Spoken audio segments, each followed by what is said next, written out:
warahmatullahi wabarakatuh. Perkenalkan, nama saya Tia Amelia, saya dari kelas B. Di sini saya akan menjelaskan sedikit tentang pengertian seni randai. Kata randai berasal dari kata andai atau handai yang berbicara dengan intim dan akrab mempergunakan kias, ibarat pepatah, petitih seni sastra Minangkabau. Menurut Kamus Besar Bahasa Indonesia, randai dalam bahasa Sanskerta berarti mengandung di air atau lumpur. Dalam bahasa Minang adalah formasi melingkar, bernyanyi, dan bertepuk tangan. Terima kasih. Di sini saya akan menjelaskan tentang unsur-unsur teater randai. Unsur-unsur teater randai itu ada cerita kaba. Cerita kaba itu judul cerita pada teater randai menggunakan nama tokoh utama yang bersumber dari cerita lama ataupun baru. Isi cerita atau yang berangkat dari kisah nyata dan ada juga yang fiktif. Benang merah cerita terletak pada tokoh protagonis yang menjadi judul cerita tersebut. Si tokoh membawa cerita dari awal sampai akhir pertunjukan. Pada masa Orde Baru, perpolitikan di Indonesia mempengaruhi cerita dan judul teater randai. Pada saat itu, muncul randai dengan judul Beringin Gadang di Tengah Koto.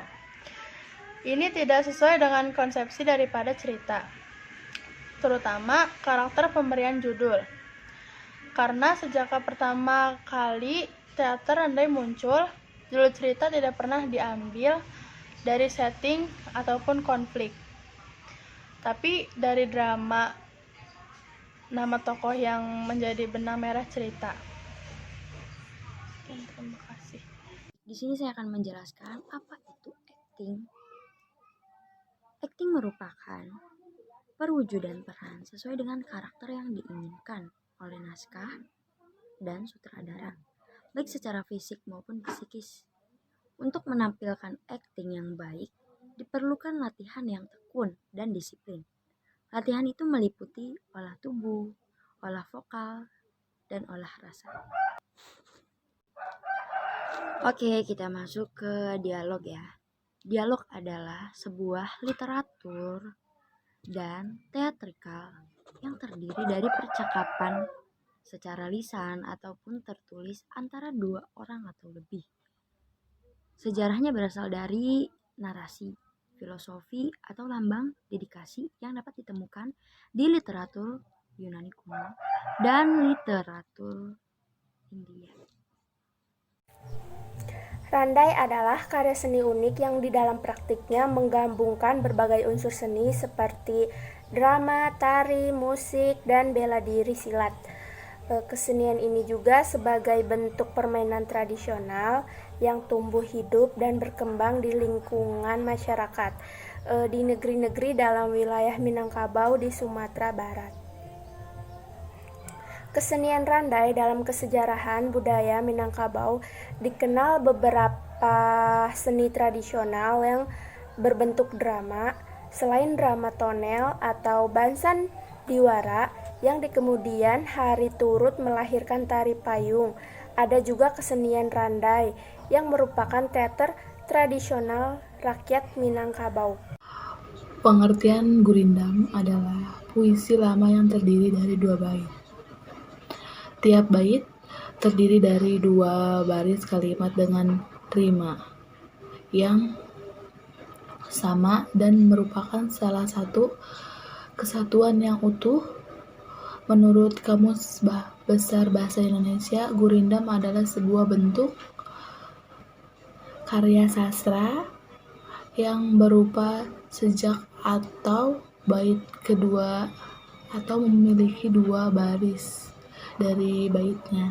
Nah, gurindam yaitu salah satu jenis puisi yang mengandung antara sajak dan para peribahasa.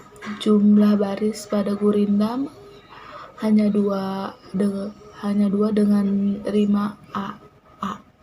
Gurindam berisi ajaran yang berkaitan dengan budi pekerti dan nasihat keagamaan. Baris gurindam disebut sebagai syarat akibat.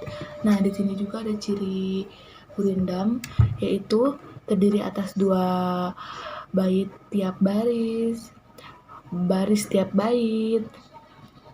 Tiap baris memiliki jumlah kata sekitar 10-14 kata. Tiap baris memiliki hubungan sebab akibat. Tiap baris memiliki rima atau sejak A, B, C, dan seterusnya. Isi atau maksud gurindam pada baris kedua. Nah, begitu untuk pengertian gurindam. Selanjutnya ada unsur dari gelombang pada teater andai. Gelombang adalah gerakan melingkar. Gelombang juga merupakan unsur musik di dalam pertunjukan teater andai, di mana tepukan paha, tangan, dan gelombang menghasilkan bunyi yang mengandung ritme. Gerakan gelombang selalu diiringi dengan gurindam atau dendang. Gerakan dalam gelombang juga berdasarkan pada gerak tradisi Minangkabau, yaitu bala beda pada silat. Nah, jadi kesimpulan dari seni randai ini adalah teater tradisi masyarakat Minangkabau yang di dalamnya terdapat tari, musik, dan dialog yang berdasarkan pada gerak-gerak silat. Kebiasaan masyarakat Minang untuk anak laki-laki yang telah akil balik pergi merantau ke daerah-daerah luar Sumatera Barat yang membuat randai ada di kota Medan. Masyarakat Minang pergi merantau telah dibekali ilmu bela diri yang gunanya sebagai pertahanan diri, ilmu agama, dan juga telah dibekali dengan kesenian-kesenian Minangkabau.